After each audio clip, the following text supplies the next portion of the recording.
আজই ডাউনলোড করুন আর এনজয় করুন আপনার পছন্দের শো। কর্তব্য তো সবাই পালন করে, আমিও পালন করেছি, কিন্তু সম্পর্কটা ঠিক করতে পারিনি। রানী আজকে ওই ভরা সমাজে সবার সামনে, ভুবনপুরের সবার সামনে দিয়ে তো চলে গেল। সোম, এখানে উপস্থিত নেই এমন একজনের নাম যে লেখা হলো না। কার কথা বলছো বলো?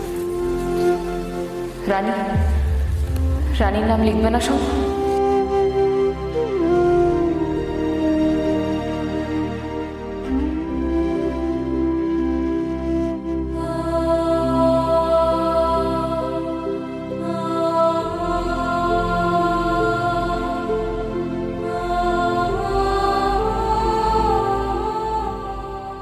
আমি সকলের দাদামণি হয়ে পাশে রইলাম, শুধু তোর দাদামণি হয়ে উঠতে পারলাম না বোন, পারলাম না, আমি পারলাম না।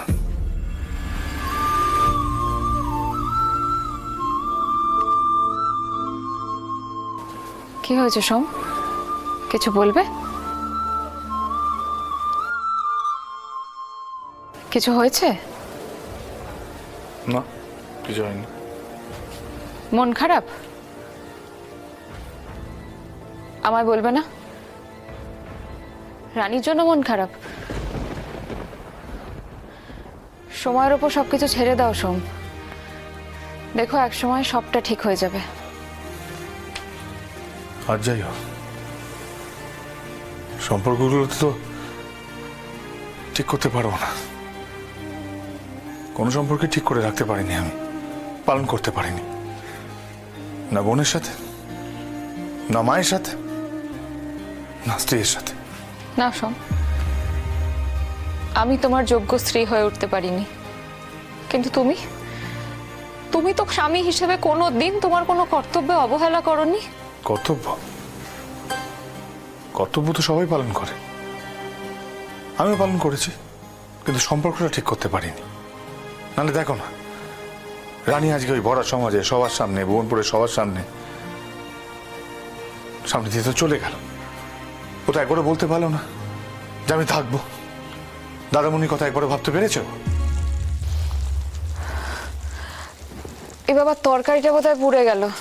আরে বন্ধ করতে হবে।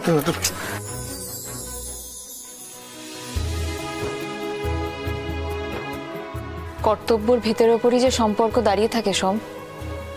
তোমার বোনেদের সাথে তাদের দাদামণির সম্পর্ক এত শক্ত ভিতের ওপর দাঁড়িয়ে রয়েছে যে তাতে কোনো দিন চির আসতে পারে না।